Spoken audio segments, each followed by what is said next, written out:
पूर्ण परमात्मने नमः। श्रीमद् भगवत गीता। गीता तेरा ज्ञान अमृत। जीव हमारी जाति है, मानव यानी मैनकाइंड धर्म हमारा। हिंदू, मुस्लिम, सिख, ईसाई धर्म नहीं कोई न्यारा। भूमिका। गीता एक पवित्र सत्य ग्रंथ है जो अध्यात्म ज्ञान का कोश है। इसे वर्तमान में हिंदुओं के ग्रंथ के नाम से जाना जाता है। वास्तव में पवित्र गीता विश्व का ग्रंथ है। इसकी उत्पत्ति आज सन 2012 से लगभग 5550 वर्ष पूर्व महाभारत के युद्ध के समय हुई थी। उस समय कोई धर्म नहीं था, एक सनातन पंथ था यानी मानव धर्म था। शब्द खंड नहीं होता। यह उन पुण्यात्माओं के मस्तिष्क रूपी व्हाट्सएप में पहुंच जाता है जिनका नेटवर्क सही होता है। यह महर्षि व्यास जी यानी श्री कृष्ण द्वैपायन के मस्तिष्क रूपी व्हाट्सएप में लोड हो गया था। उसी से श्री वेद व्यास जी ने पवित्र श्रीमद् भगवत गीता को कागज पर लिखा या ताड़ वृक्ष के पत्तों पर खोदा, जो आज अपने पास पवित्र गीता उपलब्ध है। गीता शास्त्र में कुल 18 अध्याय तथा 700 श्लोक हैं। मैंने इस पवित्र पुस्तक से आवश्यकता अनुसार विवरण लेकर ग्रंथ गीता तेरा ज्ञान अमृत की रचना की है। जैसे वन यानी फॉरेस्ट में जड़ी बूटियां होती हैं, वैद्य उस वन से आवश्यक जड़ी निकाल लेता है, उससे जीवनदायिनी औषधि तैयार कर लेता है,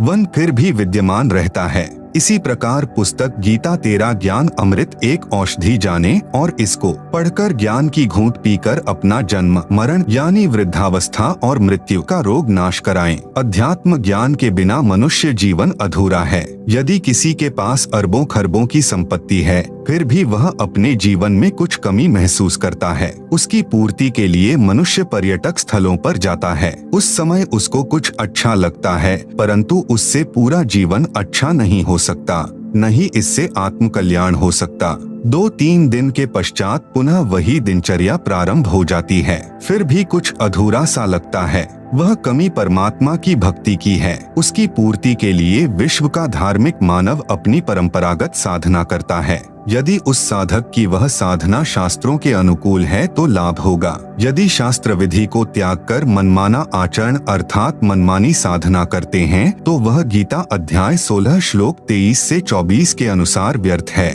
न साधक को सुख प्राप्त होता है, न सिद्धि प्राप्त होती है, न परम गति प्राप्त होती है, अर्थात व्यर्थ साधना है। कुछ श्रद्धालु किसी गुरु से दीक्षा लेकर भक्ति करते हैं। यदि गुरु पूर्ण है तो लाभ होगा, नहीं तो वह साधना भी व्यर्थ है। आप जी को इस पुस्तक गीता तेरा ज्ञान अमृत में जानने को मिलेगा कि प्रमाणित शास्त्र कौन से हैं जिनके अनुसार साधना करें। शास्त्र विधि अनुसार साधना कौन सी है, उस साधना को करने की विधि क्या है, किस महात्मा से प्राप्त होगी, पूर्ण गुरु की क्या पहचान है, वह भी इसी पुस्तक में पढ़ेंगे। यह पुस्तक विश्व के मानव को एक करेगी जो धर्मों में बंटकर आपस में लड़ कर मर रहा है। गीता शास्त्र किसी धर्म विशेष का नहीं है। यह तो मानव कल्याण के लिए उस समय प्रदान किया गया था जब कोई धर्म नहीं था, केवल मानव धर्म था। मेरा नारा है, जीव हमारी जाति है, मानव यानी मैनकाइंड धर्म हमारा। हिंदू, मुस्लिम, सिख, ईसाई धर्म नहीं कोई न्यारा। जैसे बाबा नानक जी का जन्म पवित्र हिंदू धर्म में श्री कालूराम मेहता के घर खत्री यानी अरोड़ा कुल में हुआ था। श्री ब्रजलाल पांडे से श्री नानक देव जी ने गीता का ज्ञान समझा और उनके द्वारा बताई भक्ति कर रहे थे। श्री विष्णु तथा श्री शंकर जी की पूजा करते थे। अन्य सर्व देवों की भी भक्ति करते थे जो हिंदू धर्म में वर्तमान में चल रही है। श्री नानक जी सुल्तानपुर शहर में वहां के नवाब के यहाँ मोदी खाने में नौकरी करते थे। शहर से लगभग आधा 1 किलोमीटर दूर बेई नदी बहती थी। प्रतिदिन श्री नानक देव साहेब जी उस दरिया में स्नान करने जाते थे। परमात्मा अच्छी आत्माओं को जो दृढ़ भक्त होते हैं उनको मिलता है। अधिक प्रमाण आप जी इसी पुस्तक में पढ़ेंगे। उसी विधान अनुसार परमात्मा श्री नानक देव साहेब जी को मिले, उनको तत्व ज्ञान बताया, सत्य साधना जो शास्त्रानुकूल है उसका ज्ञान कराया। श्री नानक देव जी की संतुष्टि के लिए उनको अपने साथ ऊपर अपने शाश्वत स्थान अर्थात सच्चखंड में लेकर गए। सर्व ब्रह्मांडों का भ्रमण कराकर यथार्थ भक्ति विधि बताकर सनातन भक्ति को पुनः स्थापित करने का आदेश दिया। 3 दिन पश्चात श्री नानक जी को वापस जमीन पर छोड़ा। उसके पश्चात श्री नानक जी ने हिंदू धर्म में चल रहा मनमाना आचरण बंद करके गीता यानी सप्त श्लोकी गीता शास्त्र अनुसार साधना का प्रचार करके यथार्थ भक्ति का प्रचार किया। परमात्मा की सत्य साधना करने के लिए सर्वप्रथम गुरु का होना अति अनिवार्य है। इसी का पालन करते हुए श्री नानक जी ने शिष्य बनाने शुरू किए। स्वयं वे गुरु पद पर विराजमान थे। श्री नानक जी के शिष्यों को पंजाबी भाषा में सिख कहते हैं, जिस कारण से उनकी अलग पहचान बन गई और वर्तमान में उन अनुयायियों के समूह ने धर्म का रूप ले लिया। हिंदू तथा सिख आपस में धर्म के नाम पर लड़ मरते हैं, यह विवेक की कमी है। विवेचन भक्ति कोई करो, उसको गुरु बनाना आवश्यक है। गुरु भी वक्त गुरु हो जो अपने मुख कमल से तत्व ज्ञान तथा साधना विधि बताए। गुरु शरीर का ही नाम नहीं है, उस शरीर में जो आत्मा है वह गुरु है। शरीर 5 तत्व का हो या इलेक्ट्रॉनिक वीडियो का हो, वह वक्त गुरु कहा जाता है। हिंदुओं में अधिकतर बिना गुरु के ही अपनी परंपरागत साधना करते हैं। उसी बिगड़े रूप को श्री नानक जी ने परमात्मा से प्राप्त ज्ञान से ठीक किया था। वर्तमान में सिखों में भी वक्त गुरु का अभाव है। जैसे सूक्ष्म वेद में कहा है, सूक्ष्म वेद क्या है यह आप इसी पुस्तक से जाने कि रामकृष्ण से कौन बड़ा। उन्होंने भी गुरु की 3 लोक के वे धनी, गुरु आगे आधीन। भावार्थ, जो हिंदू श्रद्धालु बिना गुरु के मनमाना आचरण करते हैं, उनको कहा है कि आप जी श्री राम तथा श्री कृष्ण जी से बड़ा तो किसी को नहीं मानते हो। वे 3 लोक के धनी अर्थात मालिक होते हुए भी गुरु धारण करके भक्ति किया करते थे तथा अपने अपने गुरुदेव के चरणों में दंडवत प्रणाम किया करते थे।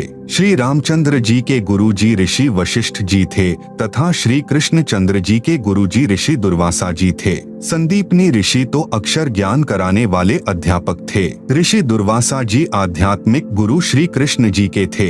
आपकी क्या बुनियाद है? आप बिना गुरु के भक्ति करके कल्याण चाहते हैं। सूक्ष्म वेद में फिर कहा है, कबीर गुरु बिन माला फिरते, गुरु बिन देते दान, गुरु बिन दोनों निष्फल हैं। भावे पूछो वेद पुराण। इस पुस्तक में आप जी को और भी अनेक भक्ति के गुर मिलेंगे तथा यथार्थ अध्यात्म ज्ञान व साधना की भी जानकारी होगी। मैं आशा करता हूँ कि यह पुस्तक मानव कल्याण करेगी। मेरी परमेश्वर से विनय है कि हे परमात्मा, मुझ दास के इस प्रयत्न को सफल करना। सर्व प्राणी आप जी के बच्चे हैं, आप जी की आत्मा हैं। इनको यथार्थ भक्ति मार्ग समझ में आए और सर्व मानव अपना जीवन धन्य बनाए। विश्व में शांति हो। सत्य साहिब, दिनांक 8/9/2012।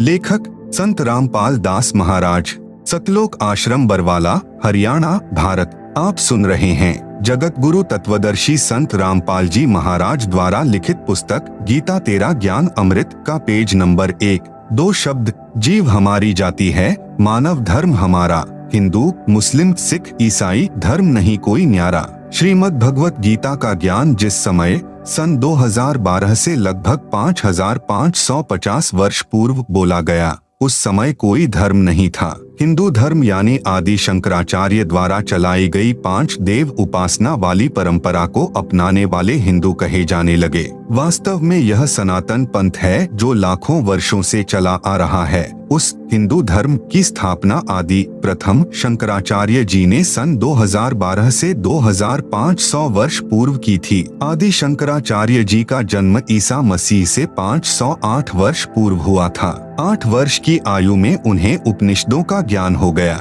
16 वर्ष की आयु में आदि शंकराचार्य जी ने एक विरक्त साधु से दीक्षा ली जो गुफा में रहता था, कई दिन बाहर नहीं निकलता था। उस महात्मा ने आदि शंकराचार्य जी को बताया कि जीव ही ब्रह्म है, अयम आत्मा ब्रह्म का पाठ पढ़ाया तथा चारों वेदों में यही प्रमाण बताया। लोगों ने आदि शंकराचार्य जी से पूछा कि यदि जीव ही ब्रह्म है तो पूजा की क्या आवश्यकता है? आप भी ब्रह्म, हम भी ब्रह्म, ब्रह्म का अर्थ परमात्मा। इस प्रश्न से आदि शंकराचार्य जी असमंजस में पड़ गए। आदि शंकराचार्य जी ने अपने विवेक से कहा कि श्री विष्णु, श्री शंकर की भक्ति करो। फिर 5 देवताओं की उपासना का विधान दृढ़ किया। Number 1 Shri Brahma ji, number 2 Shri Vishnu ji, number 3 Shri Shiv जी, नंबर 4 श्री देवी जी, नंबर 5 श्री गणेश जी, परंतु मूल रूप में इष्ट रूप में तमगुण शंकर जी को ही माना है। यह विधान आदि शंकराचार्य जी ने 20 वर्ष की आयु में बनाया, अर्थात 488 ईसा पूर्व हिंदू धर्म की स्थापना की थी।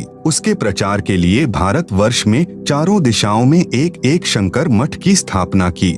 आदि शंकराचार्य जी ने नंबर 1 गिरि साधु बनाए जो पर्वतों में रहने वाली जनता में अपने धर्म को दृढ़ करते थे। नंबर 2 पुरी साधु बनाए जो गांव-गांव में जाकर अपने धर्म को बताकर क्रिया कराते थे। नंबर 3 सन्यासी साधु बनाए जो विरक्त रहकर जनता को प्रभावित करके अपने साथ लगाते थे। नंबर 4 वानप्रस्थी साधु बनाए जो वन में रहने वाली जनता को अपना मत सुनाकर अपने साथ जोड़ते थे।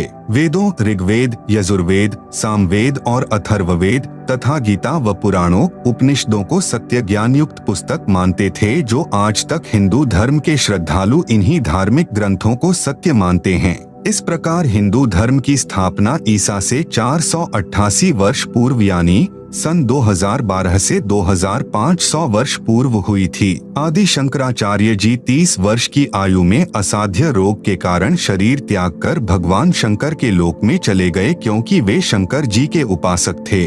उन्हीं के लोक से इसी धर्म की स्थापना के लिए आए माने गए हैं। आप सुन रहे हैं जगत गुरु तत्वदर्शी संत रामपाल जी महाराज द्वारा लिखित पुस्तक गीता तेरा ज्ञान अमृत का पेज नंबर 2। उस समय बौद्ध धर्म तेजी से फैल रहा था। उसको उन्होंने भारत में फैलने से रोका था। यदि बौद्ध धर्म फैल जाता तो चीन देश की तरह भारतवासी भी नास्तिक हो जाते। नंबर 2 ईसाई धर्म की स्थापना। श्री ईसा मसीह जी से ईसाई धर्म की स्थापना हुई। ईसा जी की जब 32 वर्ष की आयु थी, उनको क्रश पर कीले गाड़कर विरोधी धर्म गुरुओं ने गवर्नर पर दबाव बनाकर मरवा दिया था। ईसा जी को उसी प्रभु ने इंजिल नामक ग्रंथ देकर उतारा था, जिसने गीता तथा वेदों का ज्ञान दिया था। इंजिल पुस्तक में भिन्न ज्ञान नहीं है, क्योंकि आध्यात्मिक ज्ञान तो पहले गीता वेदों में बताया जा चुका था। वह किसी धर्म विशेष के लिए नहीं है। वह गीता तथा वेदों वाला ज्ञान मानव मात्र के लिए है। ईसा जी के लगभग 600 वर्ष पश्चात हजरत मोहम्मद जी ने इस्लाम धर्म की स्थापना की। मोहम्मद जी को पवित्र कुरान शरीफ ग्रंथ उसी ब्रह्म ने दिया था। इसमें भी भक्ति विधि संपूर्ण नहीं है, सांकेतिक है, क्योंकि भक्ति का ज्ञान वेदों गीता में बता दिया था। इसलिए कुरान शरीफ ग्रंथ में पुनः बताना अनिवार्य नहीं था। जैसे गीता अध्याय 4 श्लोक 34 में, यजुर्वेद अध्याय 40 मंत्र 10 में कहा है कि पूर्ण परमात्मा जिसने सर्व सृष्टि की रचना की है, उसके विषय में किसी तत्वदर्शी संत से पूछो, वे ठीक ठीक ज्ञान तथा भक्ति विधि बताएंगे। जो संत उस पूर्ण परमात्मा का ज्ञान जानता है तो वह सत्य साधना भी जानता है। बाइबल ग्रंथ का ज्ञान भी गीता ज्ञान दाता ने ही दिया है। बाइबल ग्रंथ 3 पुस्तकों का संग्रह है। नंबर 1 जबूर, नंबर 2 तौरत, नंबर 3 इंजिल। बाइबल ग्रंथ के उत्पत्ति ग्रंथ में प्रारंभ में ही लिखा है कि परमेश्वर ने मनुष्यों को अपनी सूरत अर्थात स्वरूप के अनुसार उत्पन्न किया है, नर नारी करके उत्पत्ति की है। 6 दिन में सृष्टि की रचना करके परमेश्वर ने 7वें दिन विश्राम किया। कुरान शरीफ पुस्तक कुरान शरीफ में सूरती फुरकानी नंबर 25 आयत नंबर 52 से 59 में कहा है कि अल्लाह कबीर ने 6 दिन में सृष्टि रची, फिर ऊपर आकाश में तख्त यानी सिंहासन पर जा विराजा। उस परमेश्वर की खबर किसी बाखबर अर्थात तत्वदर्शी संत से पूछो। कुरान के लेख से स्पष्ट है कि कुरान शरीफ का ज्ञान दाता भी उस पूर्ण परमात्मा अर्थात अल्लाह अकबर यानी अल्लाह कबीर के विषय में पूर्ण ज्ञान नहीं रखता। कुरान शरीफ की सूरती 42 की प्रथम आयत में उन्हीं 3 मंत्रों का सांकेतिक ज्ञान है जो गीता अध्याय 17 श्लोक 23 में है। कहा है कि ब्रह्मणः अर्थात सच्चिदानंद घन ब्रह्म की भक्ति के ओम तत् सत 3 नाम के स्मरण करो। कुरान शरीफ में सूरती 42 की प्रथम आयत में इन्हीं को सांकेतिक इस प्रकार लिखा है, ऐन सीन काफ। आप सुन रहे हैं जगत गुरु तत्वदर्शी संत रामपाल जी महाराज द्वारा लिखित पुस्तक गीता तेरा ज्ञान अमृत का पेज नंबर 3। ऐन हिंदी का अ अक्षर है जिसका संकेत ओम की ओर है। ऐन का भावार्थ ओम से है। सीन यानी स अर्थात जो गीता अध्याय 17 श्लोक 23 में दूसरा तत् मंत्र है, उसका वास्तविक जो मंत्र है उसका पहला अक्षर स है। यही ओम प्लस सीन या तत् मिलकर सतनाम 2 मंत्र का बनता है और कुरान शरीफ में जो तीसरा मंत्र काफ यानी क है, जो गीता अध्याय 17 श्लोक 23 में लिखे 3 नामों में अंतिम सत मंत्र है। जैसे गुरुमुखी में क को कका, ख को खखा तथा ग को गगा, उ को उड़ा, ई को इड़ा कहते तथा लिखते हैं, इसी प्रकार कुरान में अ सह क को लिखा है। सत मंत्र सांकेतिक है, परंतु वास्तविक जो नाम है उसका पहला अक्षर कर है। वह करीम मंत्र है जिसे सारनाम भी कहते हैं। जिन भक्तों को मेरे संत रामपाल दास से तीनों मंत्रों का उपदेश प्राप्त है, वे उन दोनों सांकेतिक मंत्रों के वास्तविक नामों को जानते हैं। सर्व ग्रंथों में कुछ समानता। बाइबल ग्रंथ में उत्पत्ति ग्रंथ में यह भी कहा है कि जब आदम जी तथा उनकी धर्मपत्नी हव्वा ने वाटिका के बीच वाले वृक्षों के फल खा लिए तो उनको भले बुरे का ज्ञान हो गया। शाम के समय प्रभु वाटिका में सैर करने आए तो पता चला कि आदम तथा हव्वा ने भले बुरे का ज्ञान कराने वाले वृक्ष के फल खा लिए, तो उस प्रभु ने कहा कि भले बुरे का ज्ञान होने से आदम तथा उसकी पत्नी हम में से एक के समान हो गए हैं। कहीं ऐसा न हो जाए कि ये उन वृक्षों का फल खा लें जो अमर करते हैं और अमर हो जाएं। इसलिए आदम जी तथा उनकी पत्नी को स्वर्ग की वाटिका से निकालकर पृथ्वी पर छोड़ दिया। लेख समाप्त। विवेचन। इससे सिद्ध हुआ कि प्रभु एक से अधिक हैं, क्योंकि प्रभु ने ऊपर कहा कि ये भले बुरे का ज्ञान होने से हम में से एक के समान हो गए हैं। फिर बाइबल ग्रंथ में कहा है कि अब्राहिम मामरे के वृक्षों के नीचे बैठा था, उसको 3 प्रभु दिखाई दिए, उनको खाना खिलाया, दंडवत प्रणाम करके आशीर्वाद लिया। इससे सिद्ध हुआ कि बाइबल में 3 प्रभु माने हैं। मुसलमान धर्म में 4 यारी माने गए हैं जो बालक रूप में रहते हैं। सूक्ष्म वेद अर्थात तत्व ज्ञान में कहा है कि वही सनक सनंदना, वही 4 यारी, तत्व ज्ञान जाने बिना बिगड़ी बात सारी। भावार्थ। हिंदू धर्म में जो सनक, सनंदन, सनातन तथा संत कुमार बालक रूप में रहते हैं, वे ब्रह्मा जी के मानस पुत्र हैं। मुसलमान धर्म में उन्हीं को 4 यारी, 4 बालक मित्र कहते हैं। फिर सूक्ष्म वेद में कहा है कि वही मोहम्मद, वही महादेव, वही आदम, वही ब्रह्मा, दास गरीब दूसरा कोई नहीं, देख आपने घर मा।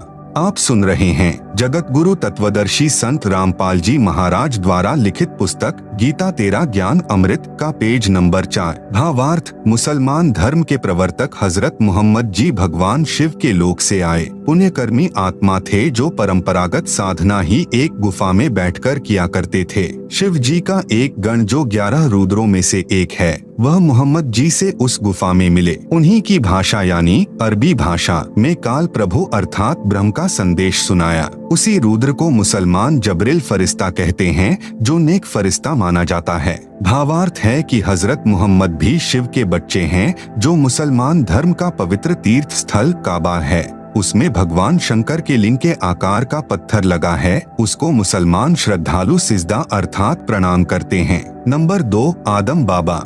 पुराणों में तथा जैन धर्म के ग्रंथों में प्रसंग आता है जो इस प्रकार है। ऋषभदेव जी राजा नाभिराज के पुत्र थे। नाभिराज जी अयोध्या के राजा थे। ऋषभदेव जी के 100 पुत्र तथा एक पुत्री थी। एक दिन परमेश्वर एक संत रूप में ऋषभ देव जी को मिले, उनको भक्ति करने की प्रेरणा की, ज्ञान सुनाया कि मानव जीवन में यदि शास्त्र विधि अनुसार साधना नहीं की तो मानव जीवन व्यर्थ जाता है। वर्तमान में जो कुछ भी जिस मानव को प्राप्त है वह पूर्व जन्म जन्मांतरों में किए पुण्यों तथा पापों का फल है।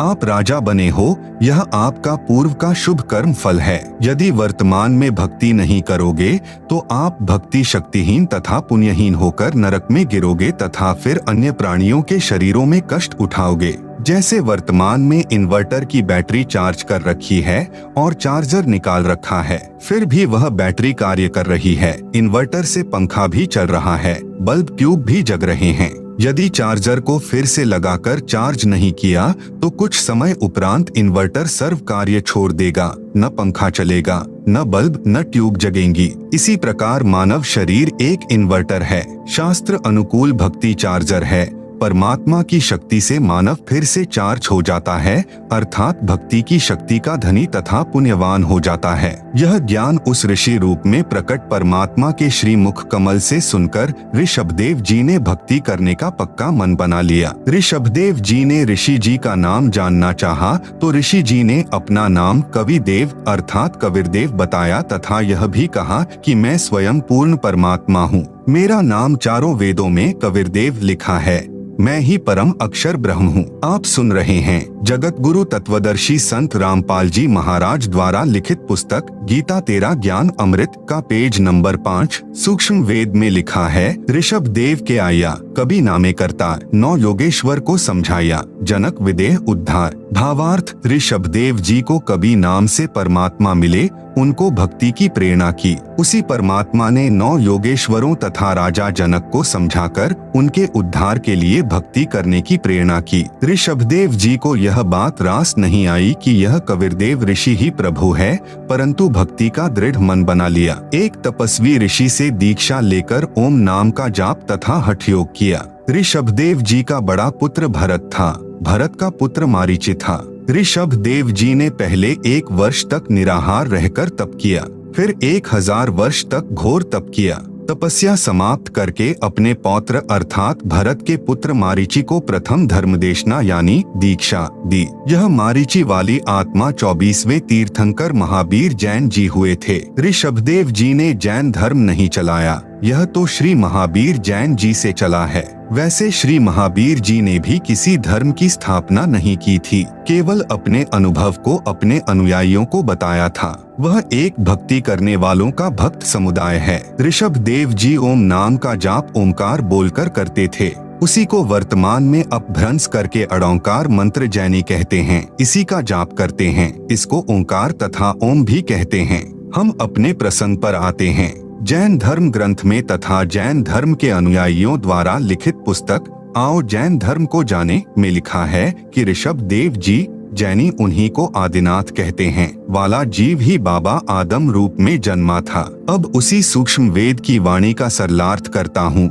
वही मोहम्मद, वही महादेव, वही आदम, वही ब्रह्मा, दास गरीब दूसरा कोई नहीं, देख आपने घर माँ। बाबा आदम जी भगवान ब्रह्मा जी के लोक से आए थे, क्योंकि मानव जन्म में की गई साधना के अनुसार प्राणी भक्ति अनुसार ऊपर तीनों देवताओं के लोक में बारी बारी जाता है। अपने पुण्य क्षीण होने पर पुनः पृथ्वी पर संस्कारवश जन्म लेता है। संत गरीब दास जी गांव छुड़ानी जिला झज्जर हरियाणा प्रांत वाले को स्वयं ही वही परमात्मा मिले थे जो ऋषभदेव जी को मिले थे। संत गरीब दास जी ने परमेश्वर के साथ ऊपर जाकर अपनी आँखों से सर्व व्यवस्था को देखा था। फिर बताया है कि आदम जी ब्रह्मा जी के लोक से आए थे, ब्रह्मा के अवतार थे। मोहम्मद जी तमगुण शिव जी के अवतार थे। प्रिय पाठ को अवतार 2 प्रकार के होते हैं। नंबर 1, स्वयं वह प्रभु अवतार लेता है, जैसे श्री राम, श्री कृष्ण आदि के रूप में स्वयं श्री विष्णु जी अवतार धार कर आए थे। परंतु कपिल ऋषि जी, परशुराम जी को भी विष्णु जी के अवतारों में गिना जाता है। ये स्वयं श्री विष्णु जी नहीं थे, विष्णु लोक से आए देवात्मा थे। आप सुन रहे हैं जगत गुरु तत्वदर्शी संत रामपाल जी महाराज द्वारा लिखित पुस्तक गीता तेरा ज्ञान अमृत का पेज नंबर 6। उनके पास कुछ शक्ति विष्णु जी की थी, क्योंकि वे उन्हीं के द्वारा भेजे गए थे। इसी प्रकार हजरत मोहम्मद जी श्री शिव जी के लोक से आए देवात्मा यानी अवतार थे तथा बाबा आदम जी श्री ब्रह्मा जी के लोक से आए देवात्मा यानी अवतार थे। इसी प्रकार ईसा मसीह जी श्री विष्णु जी के लोक से आए देवात्मा यानी अवतार थे। ईसाई श्रद्धालु भी ईसा जी को प्रभु का पुत्र मानते हैं, प्रभु नहीं। संत गरीब दास जी ने कहा है कि यदि आप जी को मेरी बात पर विश्वास नहीं होता तो मेरे द्वारा बताई शास्त्र विधि अनुसार भक्ति साधना करके अपने घर में अर्थात अपने मानव शरीर में अपनी आंखों देख लो। भावार्थ है, शरीर की रचना सर्व धर्मों के मनुष्यों की एक जैसी है। तत्व ज्ञान न होने के कारण हम धर्मों में बंट गए। संत गरीब दास जी ने बताया है कि मानव शरीर में परमेश्वर ने भिन्न भिन्न अंग बनाए हैं। रीढ़ की हड्डी अर्थात बैकबोन यानी स्पाइन के अंदर की ओर कंठ तक 5 कमल चक्र बने हैं। कृपया देखें यह चित्र। शरीर यानी पिंड में कमलों यानी चक्रों का चित्र दिया गया है, जिसे आप पुस्तक में देख सकते हैं। नंबर 1 मूल चक्र। यह चक्र रीढ़ की हड्डी के अंत से 1 इंच ऊपर गुदा के पास है। इसका देवता श्री गणेश है। इस कमल की 4 पंखुड़ियां हैं। नंबर 2 स्वाद चक्र। यह मूल कमल से 2 इंच ऊपर रीढ़ की हड्डी के अंदर की ओर चिपका है। इसके देवता श्री ब्रह्मा जी तथा उनकी धर्मपत्नी सावित्री जी हैं। इस कमल की 6 पंखुड़ियां हैं। नंबर 3 नाभि कमल चक्र। यह नाभि के सामने उसी रीढ़ की हड्डी के साथ चिपका है। इसके देवता श्री विष्णु जी तथा उनकी धर्मपत्नी लक्ष्मी जी हैं। इस कमल की 8 पंखुड़ियां हैं। नंबर 4 हृदय कमल चक्र। यह कमल सीने में बने दोनों स्तनों के मध्य में रीढ़ की हड्डी के साथ चिपका है। इसके देवता श्री शिव जी तथा उनकी धर्मपत्नी पार्वती जी हैं। इस कमल की 12 पंखुड़ियां हैं।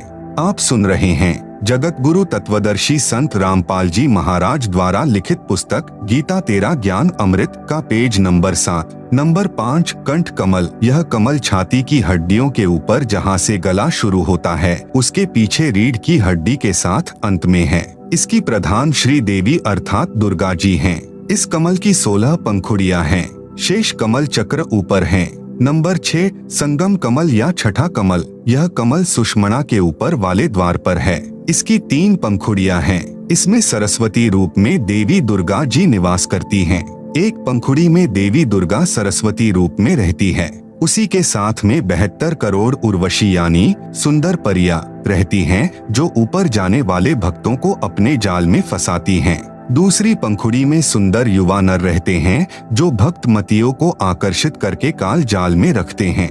काल भी अन्य रूप में इन युवाओं का संचालक मुखिया बनकर रहता है। तीसरी पंखुड़ी में स्वयं परमात्मा अन्य रूप में रहते हैं, अपने भक्तों को उनके जाल से मुक्त कराते हैं, ज्ञान सुनाकर सतर्क करते हैं।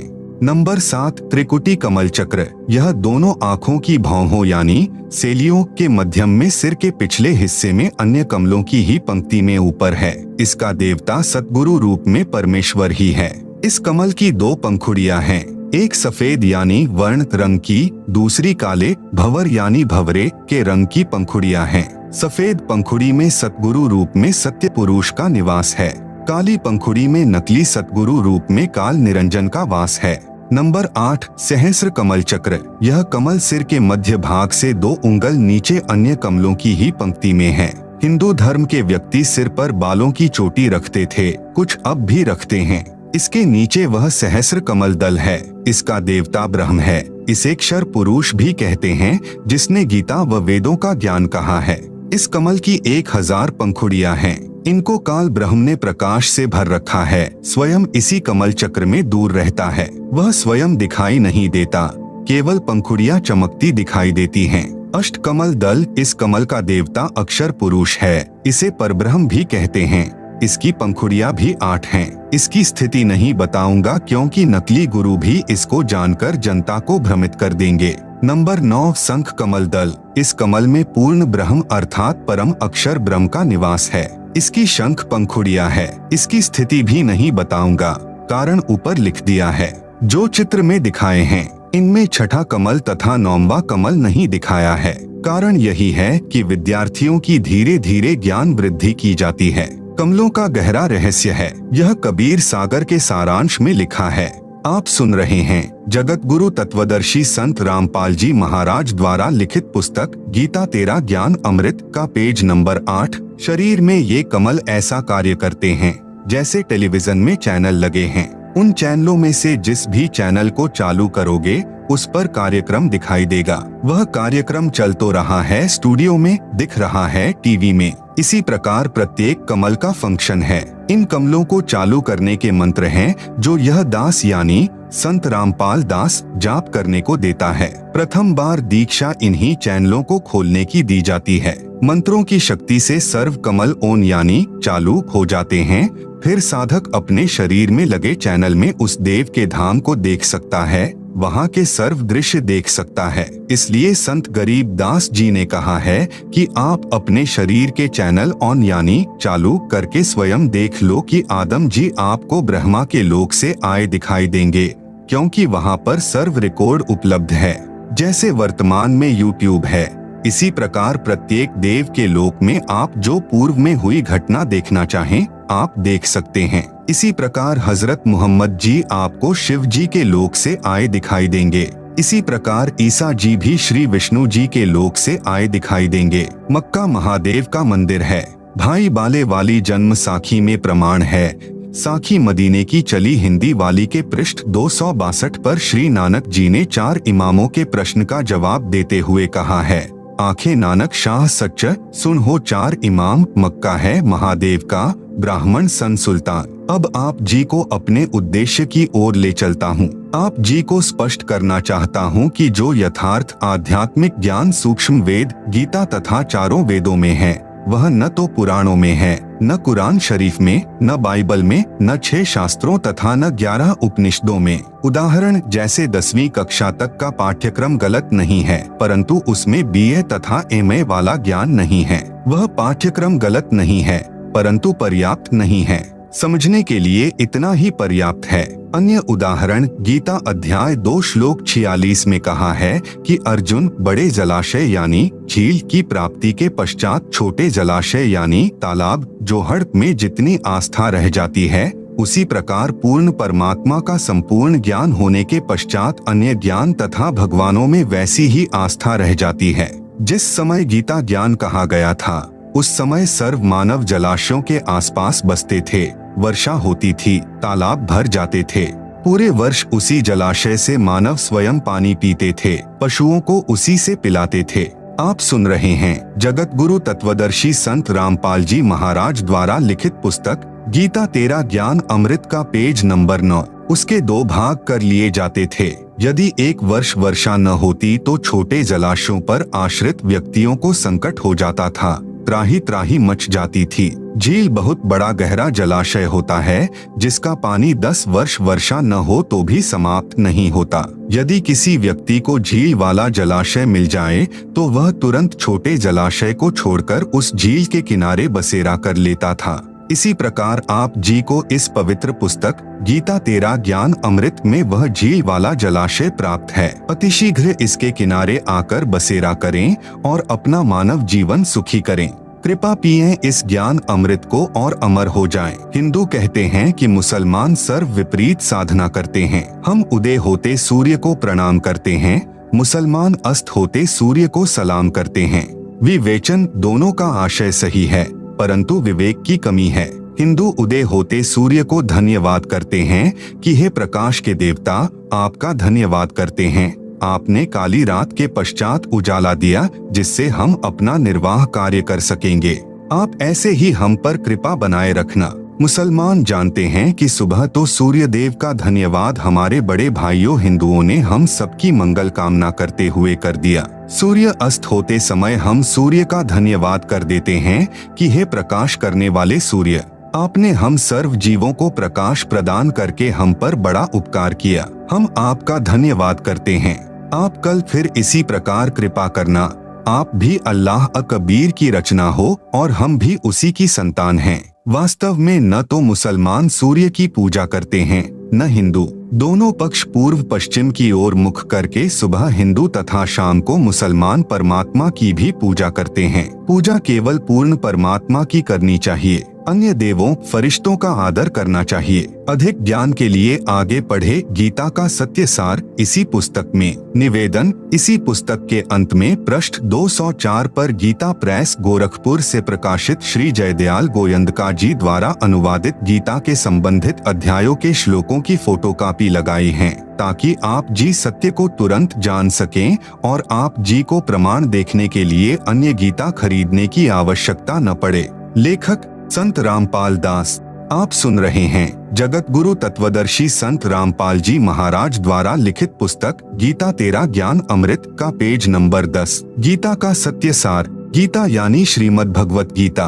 प्रश्न नंबर 1, गीता का ज्ञान कब तथा किसने किसको सुनाया, किसने लिखा? कृपया विस्तार से बताएं। उत्तर, श्रीमद्भगवत गीता का ज्ञान श्री कृष्ण जी के शरीर में प्रवेश करके काल भगवान ने, जिसे वेदों व गीता में ब्रह्म नाम से भी जाना जाता है, अर्जुन को सुनाया। जिस समय कौरव तथा पांडव अपनी संपत्ति अर्थात दिल्ली के राज्य पर अपने अपने हक का दावा करके युद्ध करने के लिए तैयार हो गए थे, दोनों की सेनाएं आमने सामने कुरुक्षेत्र के मैदान में खड़ी थी। अर्जुन ने देखा कि सामने वाली सेना में भीष्म पितामह, गुरु द्रोणाचार्य, रिश्तेदार, कौरवों के बच्चे, दामाद, बहनोई, ससुर आदि लड़ने मरने के लिए खड़े हैं। कौरव और पांडव आपस में चचेरे भाई थे।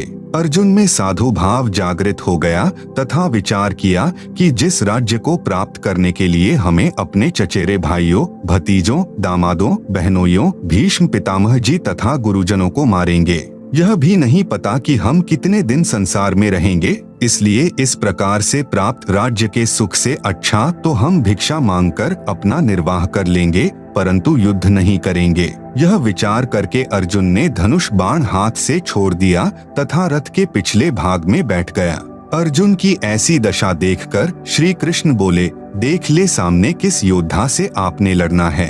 अर्जुन ने उत्तर दिया कि हे कृष्ण, मैं किसी कीमत पर भी युद्ध नहीं करूंगा।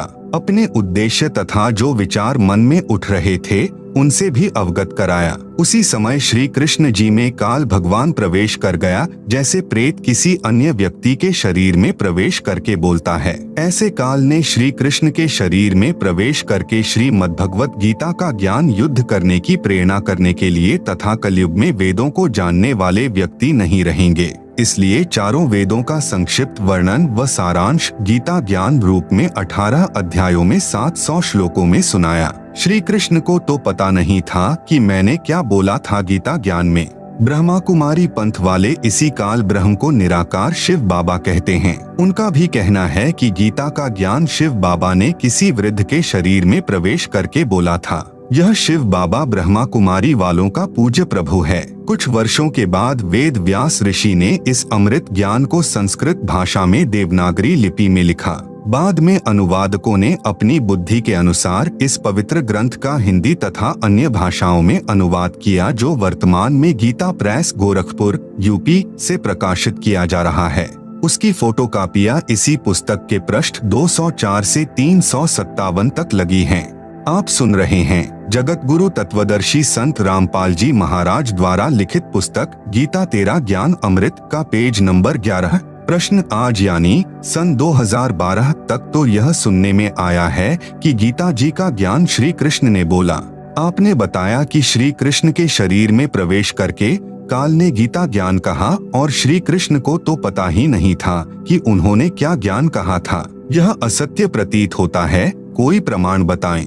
उत्तर, आपको ढेर सारे प्रमाण देते हैं जिनसे स्वसिद्ध हो जाता है कि गीता शास्त्र का ज्ञान काल ने कहा।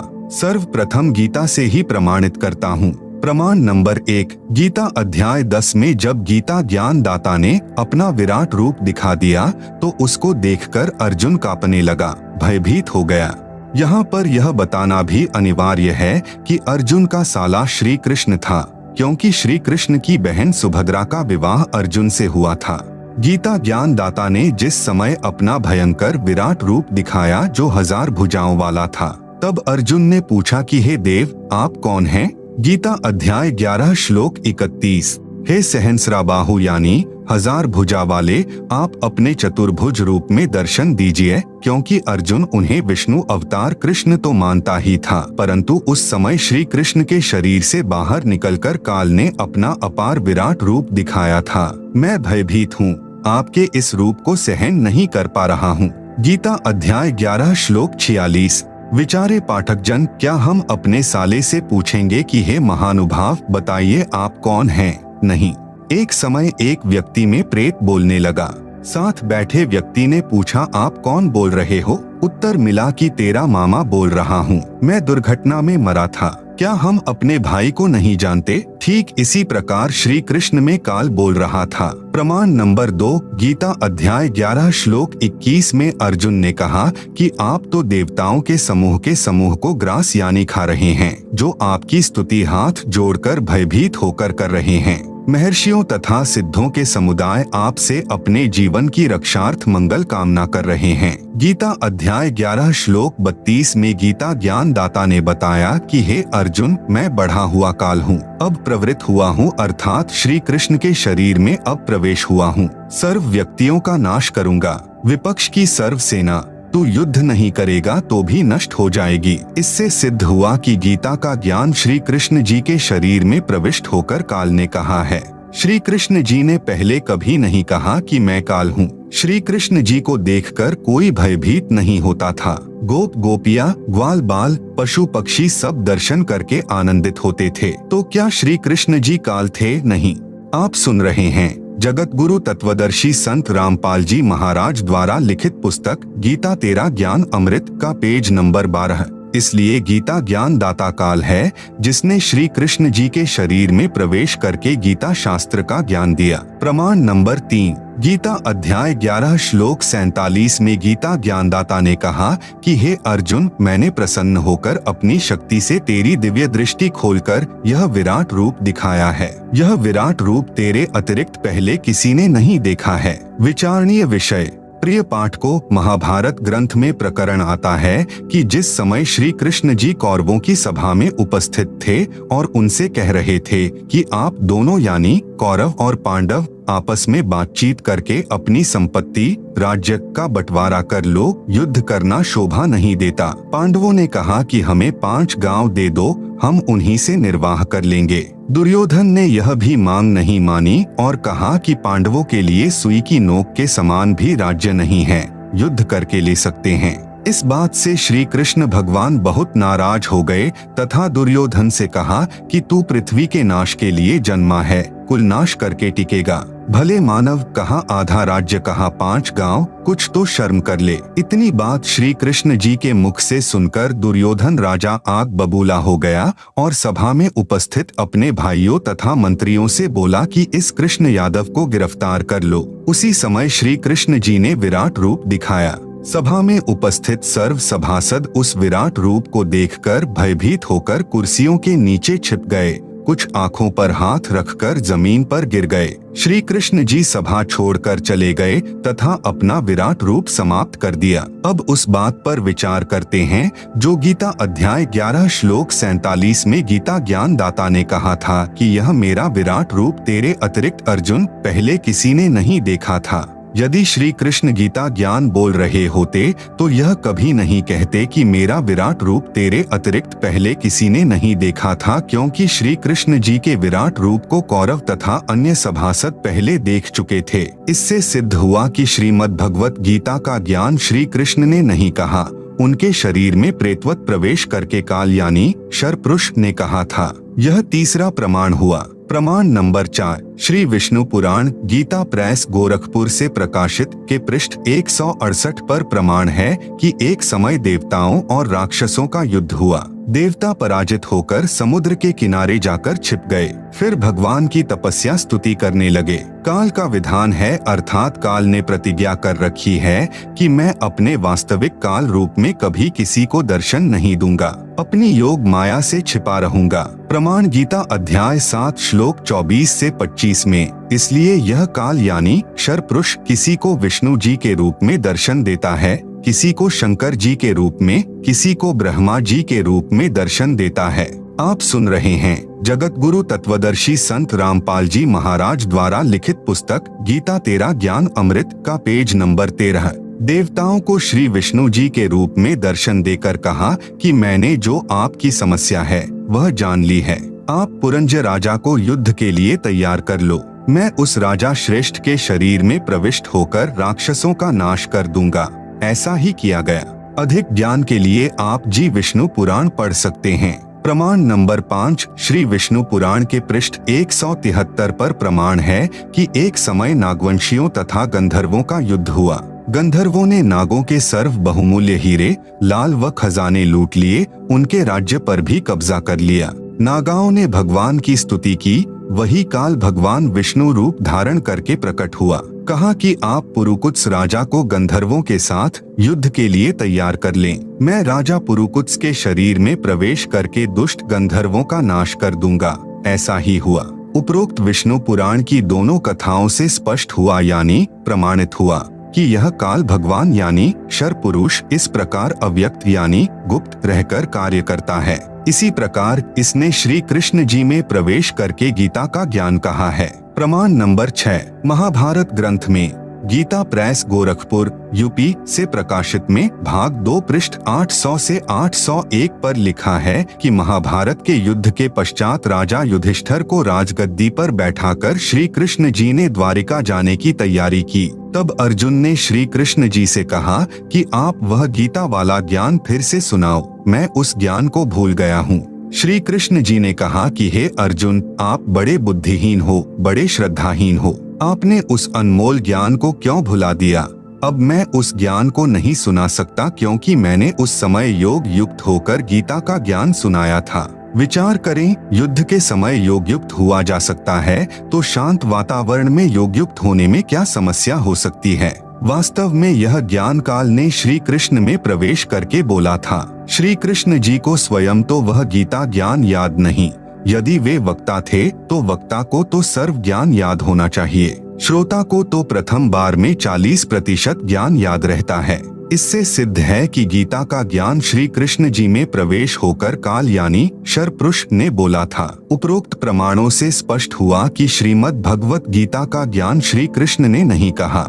उनको तो पता ही नहीं कि क्या कहा था। श्री कृष्ण जी के शरीर में प्रवेश करके काल पुरुष यानी शर पुरुष ने बोला था। प्रश्न 2 काल पुरुष कौन है? उत्तर इसके लिए पढ़ें सृष्टि रचना जो पृष्ठ 120 पर लिखी है। प्रश्न 3 काल भगवान अर्थात ब्रह्म अविनाशी है या जन्मता मरता है? उत्तर जन्मता मरता है।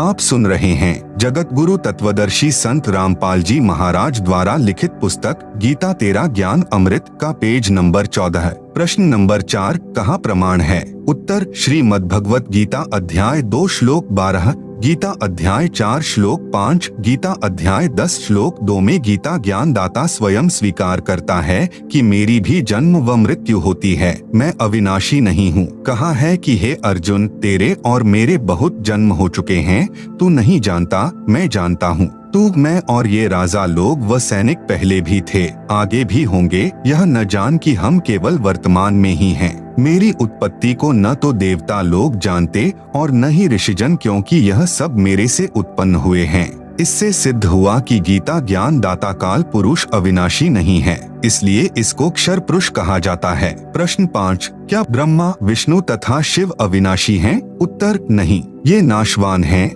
इनकी भी जन्म मृत्यु होती है। ब्रह्मा विष्णु तथा शिव जी के माता पिता भी हैं। प्रश्न 6 कोई प्रमाण बताओ, माता पिता का नाम भी बताओ। उत्तर श्री देवी महापुराण गीता प्रेस गोरखपुर से प्रकाशित के 3 स्कंद पृष्ठ 123 पर श्री विष्णु जी ने अपनी माता दुर्गा की स्तुति करते हुए कहा है कि हे मातः, आप शुद्ध स्वरूपा हो, सारा संसार आपसे ही उद्भाषित हो रहा है, हम आपकी कृपा से विद्यमान है। मैं, ब्रह्मा और शंकर तो जन्मते मरते हैं, हमारा तो आविर्भाव यानी जन्म तथा तिरोभाव यानी मृत्यु हुआ करता है, हम अविनाशी नहीं हैं। तुम ही जगत जननी और सनातनी देवी हो और प्रकृति देवी हो। शंकर भगवान बोले, हे माता, विष्णु के बाद उत्पन्न होने वाले ब्रह्मा जब आपका पुत्र है, तो क्या मैं तमोगुणी लीला करने वाला शंकर तुम्हारी संतान नहीं हुआ, अर्थात मुझे भी उत्पन्न करने वाली तुम ही हो। इस देवी महापुराण के उल्लेख से सिद्ध हुआ कि श्री ब्रह्मा जी, श्री विष्णु जी तथा श्री शंकर जी को जन्म देने वाली माता श्री दुर्गा देवी यानी अष्टंगी देवी है और तीनों नाशवान हैं। श्री ब्रह्मा जी, श्री विष्णु जी तथा श्री शिव जी का पिता कौन है? प्रमाण श्री शिव महापुराण गीता प्रेस गोरखपुर से प्रकाशित में इनके पिता का ज्ञान है। श्री शिव महापुराण के रुद्र संहिता खंड में पृष्ठ 100 से 110 तक निम्न प्रकरण है। अपने पुत्र नारद जी के प्रश्न का उत्तर देते हुए श्री ब्रह्मा जी ने कहा कि हे पुत्र, आपने सृष्टि के उत्पत्तिकर्ता के विषय में जो प्रश्न किया है उसका उत्तर सुन। प्रारंभ में केवल एक सद्ब्रह्म ही शेष था, सब स्थानों पर प्रलय था। उस निराकार परमात्मा ने अपना स्वरूप शिव जैसा बनाया, उसको सदाशिव कहा जाता है। उसने अपने शरीर से एक स्त्री निकाली, वह स्त्री दुर्गा, जगदम्बिका, प्रकृति देवी तथा त्रिदेव ब्रह्मा विष्णु तथा शिव की जननी कहलाई, जिसकी 8 भुजाएं हैं। इसी को शिवा भी कहा है। आप सुन रहे हैं जगत गुरु तत्वदर्शी संत रामपाल जी महाराज द्वारा लिखित पुस्तक गीता तेरा ज्ञान अमृत का पेज नंबर 15। श्री विष्णु जी की उत्पत्ति। सदाशिव और शिवा यानी दुर्गा ने पति पत्नी रूप में रहकर एक पुत्र की उत्पत्ति की, उसका नाम विष्णु रखा। श्री ब्रह्मा जी की उत्पत्ति। श्री ब्रह्मा जी ने बताया कि जिस प्रकार विष्णु जी की उत्पत्ति शिव तथा शिवा के संयोग भोग विलास से हुई है, उसी प्रकार शिव और शिवा ने मेरी भी उत्पत्ति की। नोट यहाँ पर शिव को काल ब्रह्म जाने, शिवा को दुर्गा जाने। प्रिय पाठ को इस रुद्र संहिता खंड में शंकर जी की उत्पत्ति का प्रकरण नहीं है, यह अनुवादकर्ता की गलती है। वैसे देवी पुराण में शंकर जी ने स्वयं स्वीकारा है कि मेरा जन्म दुर्गा यानी प्रकृति से हुआ है। श्री शंकर जी भी शिव तथा शिवा का पुत्र है। श्री शिव महापुराण के विधवेश्वर संहिता खंड पृष्ठ 24 से 30 पर प्रमाण। एक समय श्री ब्रह्मा जी तथा श्री विष्णु जी का इस बात पर युद्ध हो गया कि ब्रह्मा जी ने कहा, मैं तेरा पिता हूँ क्योंकि यह संसार मेरे से उत्पन्न हुआ है, मैं प्रजापिता हूँ। विष्णु जी ने कहा कि मैं तेरा पिता हूँ, तू मेरे नाभि कमल से उत्पन्न हुआ है। दोनों एक दूसरे को मारने के लिए तत्पर हो गए। उसी समय सदाशिव अर्थात काल ब्रह्म ने उन दोनों के बीच में एक सफेद रंग का प्रकाशमय स्तंभ खड़ा कर दिया। फिर स्वयं शंकर के रूप में प्रकट होकर उनको बताया कि तुम कोई भी कर्ता नहीं हो। हे पुत्रों, मैंने तुमको जगत की उत्पत्ति और स्थिति रूपी 2 कार्य दिए हैं। इसी प्रकार मैंने शंकर और रुद्र को 2 कार्य संहार व तिरोगति दिए हैं। मुझे वेदों में ब्रह्म कहा है। मेरे 5 मुख हैं, एक मुख से अकार यानी अ, दूसरे मुख से उकार यानी उ तथा तीसरे मुख से मकार यानी म, चौथे मुख से बिंदु तथा 5वें मुख से नाद यानी शब्द प्रकट हुए हैं। उन्हीं 5 अव्ययों से एकीभूत होकर एक अक्षर ओम बना है। यह मेरा मूल मंत्र है। उपरोक्त शिव महापुराण के प्रकरण से सिद्ध हुआ कि श्री ब्रह्मा जी, श्री विष्णु जी तथा श्री शंकर जी की माता श्री दुर्गा देवी यानी अष्टंगी देवी है तथा पिता सदाशिव अर्थात काल ब्रह्म है, जिसने श्रीमद् भगवत गीता का ज्ञान श्री कृष्ण जी में प्रवेश करके बोला था। इसी को क्षर पुरुष, क्षर ब्रह्म भी कहा गया है। यही प्रमाण श्रीमद् भगवत गीता अध्याय 14 श्लोक 3 से 5 में भी है कि रज यानी रजगुण ब्रह्मा, सत यानी सतगुण विष्णु, तम यानी तमगुण शंकर, तीनों गुण प्रकृति अर्थात दुर्गा देवी से उत्पन्न हुए हैं। प्रकृति तो सब जीवों को उत्पन्न करने वाली माता है। मैं यानी गीता ज्ञानदाता सब जीवों का पिता हूँ। मैं दुर्गा यानी प्रकृति के गर्भ में बीज स्थापित करता हूँ, जिससे सबकी उत्पत्ति होती है। आप सुन रहे हैं जगत गुरु तत्वदर्शी संत रामपाल जी महाराज द्वारा लिखित पुस्तक गीता तेरा ज्ञान अमृत का पेज नंबर 16। प्रश्न नंबर 7, यह कहाँ प्रमाण है कि रजगुण ब्रह्मा है, सतगुण विष्णु तथा तमगुण शंकर है? उत्तर नंबर 1, श्री मार्कंडेय पुराण सचित्र मोटा टाइप गीता प्रेस गोरखपुर से प्रकाशित के 123 पृष्ठ पर कहा है कि रजगुण ब्रह्मा जी, सतगुण विष्णु तथा तमगुण शंकर तीनों ब्रह्म की प्रधान शक्तियां हैं। ये ही 3 देवता हैं, ये ही 3 गुण हैं। नंबर 2, श्री देवी महापुराण संस्कृत व हिंदी अनुवाद श्री वेंकटेश्वर प्रेस बम्बई से प्रकाशित में 3 स्कंद अध्याय 5 श्लोक 8 में लिखा है कि शंकर भगवान बोले, हे मातः, यदि आप हम पर दयालु हैं तो मुझे तमोगुण ब्रह्मा रजोगुण तथा विष्णु सतोगुण युक्त क्यों किया? उपरोक्त प्रमाणों से सिद्ध हुआ कि रजगुण ब्रह्मा जी, सतगुण विष्णु जी तथा तमगुण शंकर जी हैं। प्रश्न नंबर 8, परमात्मा को अजन्मा अजर अमर कहते हैं। उपरोक्त प्रकरण तथा प्रमाणों से सिद्ध हुआ कि श्री ब्रह्मा, श्री विष्णु तथा श्री शंकर तीनों नाशवान हैं। फिर अविनाशी परमात्मा कौन है? क्या ब्रह्मा, विष्णु तथा शंकर और काल ब्रह्म परमात्मा नहीं हैं? प्रमाण सहित बताएं। उत्तर पहले स्पष्ट करते हैं कि श्री ब्रह्मा, श्री विष्णु, श्री शंकर तथा ब्रह्म परमात्मा है या नहीं। यह तो आपने अपने प्रश्न में ही सिद्ध कर दिया कि परमात्मा तो अजन्मा अर्थात जिसका कभी जन्म न हुआ हो वह होता है। पूर्वोक्त विवरण तथा प्रमाणों से सिद्ध हो चुका है कि ब्रह्मा, विष्णु और शंकर के माता पिता हैं। ब्रह्म भी नाशवान है, इसका भी जन्म हुआ है। इससे स्वसिद्ध हुआ कि ये परमात्मा नहीं है। अब प्रश्न रहा, फिर अविनाशी कौन है? इसके उत्तर में श्रीमद्भगवत गीता से ही प्रमाणित करते हैं कि अविनाशी परमात्मा गीता ज्ञान देने वाले ब्रह्म से अन्य है। श्रीमद्भगवत गीता अध्याय 2 श्लोक 12, गीता अध्याय 4 श्लोक 5, गीता अध्याय 10 श्लोक 2 में गीता ज्ञान दाता ने अपनी स्थिति स्पष्ट कर दी कि मेरी उत्पत्ति हुई है, मैं जन्मता मरता हूँ। अर्जुन, मेरे और तेरे बहुत जन्म हो चुके हैं, मैं भी नाशवान हूँ। गीता अध्याय 2 श्लोक 17 में भी कहा है कि अविनाशी तो उसको जान जिसको मारने में कोई भी सक्षम नहीं है और जिस परमात्मा ने सर्व की रचना की है। अविनाशी परमात्मा का यह प्रथम प्रमाण हुआ। प्रमाण नंबर 2, श्रीमद्भगवत गीता अध्याय 15 श्लोक 16 से 17 में 3 पुरुष यानी प्रभु कहे हैं। गीता अध्याय 15 श्लोक 16 में कहा है कि इस लोक में 2 पुरुष प्रसिद्ध हैं, क्षर पुरुष तथा अक्षर पुरुष। ये दोनों प्रभु तथा इनके अंतर्गत सर्व प्राणी नाशवान हैं। आत्मा तो सबकी अमर है। आप सुन रहे हैं जगत गुरु तत्वदर्शी संत रामपाल जी महाराज द्वारा लिखित पुस्तक गीता तेरा ज्ञान अमृत का पेज नंबर 17 है। गीता अध्याय 15 श्लोक 17 में कहा है कि उत्तम पुरुष अर्थात पुरुषोत्तम तो कोई अन्य ही है, जिसे परमात्मा कहा गया है, जो तीनों लोकों में प्रवेश करके सबका धारण पोषण करता है, वह वास्तव में अविनाशी है। गीता अध्याय 7 श्लोक 29 में कहा है कि जो साधक केवल जरा यानी वृद्धावस्था, मरण यानी मृत्यु, दुख से छूटने के लिए प्रयत्न करते हैं, वे तत् ब्रह्म को जानते हैं, सब कर्मों तथा संपूर्ण अध्यात्म से परिचित हैं। गीता अध्याय 8 श्लोक 1 में अर्जुन ने पूछा कि तत् ब्रह्म क्या है। गीता ज्ञान दाता ने अध्याय 8 श्लोक 3 में उत्तर दिया कि वह परम अक्षर ब्रह्म है, अर्थात परम अक्षर पुरुष है। पुरुष कहो चाहे ब्रह्म। गीता अध्याय 15 श्लोक 17 में जो उत्तम पुरुष है तो अन्य परमात्मा इति उदाहृतः कहा है, वह परम अक्षर ब्रह्म है, इसी को पुरुषोत्तम कहा है। शंका समाधान। गीता अध्याय 15 श्लोक 18 में गीता ज्ञान दाता ने कहा है कि मैं उन सर्व प्राणियों से उत्तम अर्थात शक्तिमान हूँ जो मेरे 21 ब्रह्मांडों में रहते हैं, इसलिए लोकवेद अर्थात दंत कथा के आधार से मैं पुरुषोत्तम प्रसिद्ध हूँ। वास्तव में पुरुषोत्तम तो गीता अध्याय 15 श्लोक 17 में स्पष्ट कर दिया।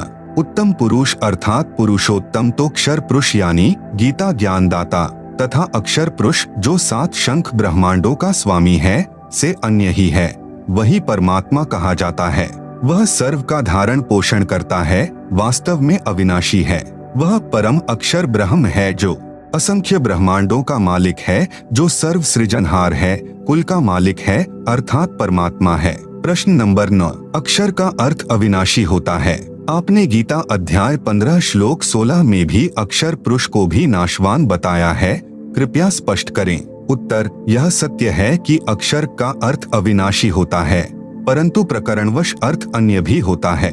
गीता अध्याय 15 श्लोक 16 में कहा है कि क्षर और अक्षर ये 2 पुरुष यानी प्रभु इस लोक में हैं। ये दोनों तथा इनके अंतर्गत जितने जीव हैं वे नाशवान हैं, आत्मा किसी की भी नहीं मरती। फिर गीता अध्याय 15 श्लोक 17 में स्पष्ट किया है कि पुरुषोत्तम तो उपरोक्त दोनों प्रभुओं से अन्य है, वही अविनाशी है, वही सबका धारण पोषण करने वाला वास्तव में अविनाशी है। गीता अध्याय 8 श्लोक 3 में तत् ब्रह्म को परम अक्षर ब्रह्म कहा है। अक्षर का अर्थ अविनाशी है, परंतु यहाँ परम अक्षर ब्रह्म कहा है। इससे भी सिद्ध हुआ कि अक्षर से आगे परम अक्षर ब्रह्म है, वह वास्तव में अविनाशी है।